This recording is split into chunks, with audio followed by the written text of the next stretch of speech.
Hi, I'm Jonathan and welcome to a 10-minute lesson on the concept of escape velocity. Today we'll be going over three main questions.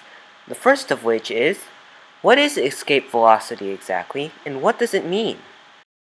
Next, we ask, how is escape velocity calculated? We'll find the formula and do an example to demonstrate. Finally, we ask, why is escape velocity important? Here we'll discuss how this concept affects the way the universe functions, and also discuss some of the limitations on escape velocity. Okay, here's our first big question. What is escape velocity? Escape velocity usually involves two unequal masses, with the larger one usually possessing a significant gravitational field, such as a star, planet, or moon.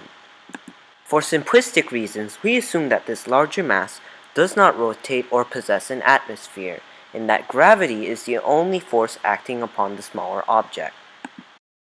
Now, the formal definition of escape velocity is the minimum speed at which the smaller object can completely break free of the planet or moon's gravitational field. Another way to say this is that escape velocity is where the sum of the object's gravitational potential energy and kinetic energy is equal to zero. According to the law of universal gravitation, the attractive force between two objects is equal to the gravitational constant times the mass of the two objects over the distance squared. What this means is that as distance approaches infinity, mathematically the gravitational potential energy will also approach zero, and the kinetic energy will approach zero due to the presence of the gravitational attraction between the two objects. Now on to our second big question. How do we calculate the escape velocity of a particular planet? Well, we do this using the law of conservation of energy, which states that the total initial energy is equal to the total final energy of a system. In this case, the total energy is equal to the sum of the kinetic energy and gravitational potential energy of the escaping object, so we can substitute that sum into both sides of our equation. According to our definition of escape velocity, both gravitational potential energy and kinetic energy will approach zero as distance increases to infinity, so we can substitute zero for both those values on the right side of the equation. Now we can plug in the formulas for kinetic and gravitational potential energy, so that our equation equals 1/2 mv squared minus g times m times capital M over r equals 0. Here the lowercase m stands for the mass of the smaller object, the v stands for the velocity, the capital G stands for the gravitational constant, the capital M stands for the mass of the larger planet or moon, and the r stands for the distance between the two objects. Now we can find the escape velocity using algebra. First, we isolate the velocity variable on one side. Next, we multiply both sides by 2 over lowercase m. After simplifying, our result is that v squared equals 2gm over r. Finally, we square root both sides such that the escape velocity is equal to the square root of 2 times the gravitational constant times the mass of the larger object over the distance. So let's use this formula to find the escape velocity here on Earth. The gravitational constant, or capital G, is equal to 6.674 times 10 to the negative 11 meters cubed over kilogram second squared. The mass of the Earth is equal to 5.972 times 10 to the 24th kilograms. The distance between the two objects, which is equivalent to the radius of the Earth, is 6,370 kilometers, which is equal to 6.37 times 10 to the 6th meters. We can now use these values and plug them into the formula we have. After doing so, we find that the escape velocity of Earth is equal to approximately 11.2 kilometers per second, or 25,000 miles per hour, which is pretty fast. The Russian spacecraft Luna 1 was launched in 1959 and became the first object to attain escape velocity and break free of the Earth's gravitational field. Okay, moving on. Let's answer our last question. Why is escape velocity important?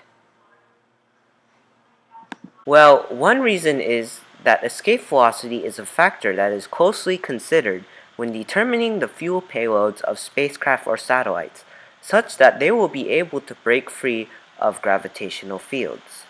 The greater the escape velocity of a planet or moon, the more fuel is required to break free of that gravitational field. Another important aspect of escape velocity is that different objects throughout the universe, such as planets, stars, or even galaxies, have different escape velocities, based on the strength of their gravitational fields. These inequalities can also affect how these objects interact with each other. For example, a black hole is really dense. So dense that in fact, its escape velocity is much greater than that of the speed of light, which explains why nothing, not even light, can escape from its gravitational pull. Although the concept of escape velocity is very important, it also has its limitations. Even the name itself is somewhat misleading, for escape velocity is not actually a velocity. It is actually a scalar quantity, which means that it doesn't take into account the direction that the object is traveling while escaping the planet or moon's gravitational field. So it would actually be more accurate to call it escape speed instead of escape velocity. Additionally, the concept of escape velocity does not account for several other things, such as the friction of the Earth's atmosphere or the air resistance, which would increase the escape velocity. Secondly, escape velocity does not account for the use of propulsion to escape a gravitational field. With propulsion, an object could escape a gravitational field at any speed depending on how much propellant it had. Escape velocity also does not account for the fact that spherical masses in the universe, such as planets or moon, usually rotate. As a result, the escape velocity of a planet would change based on which direction the escaping object travels.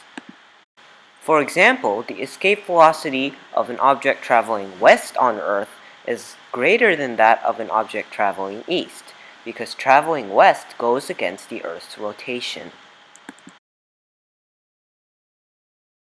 And finally, escape velocity doesn't address the presence of other gravitational fields and their effect on the escaping object.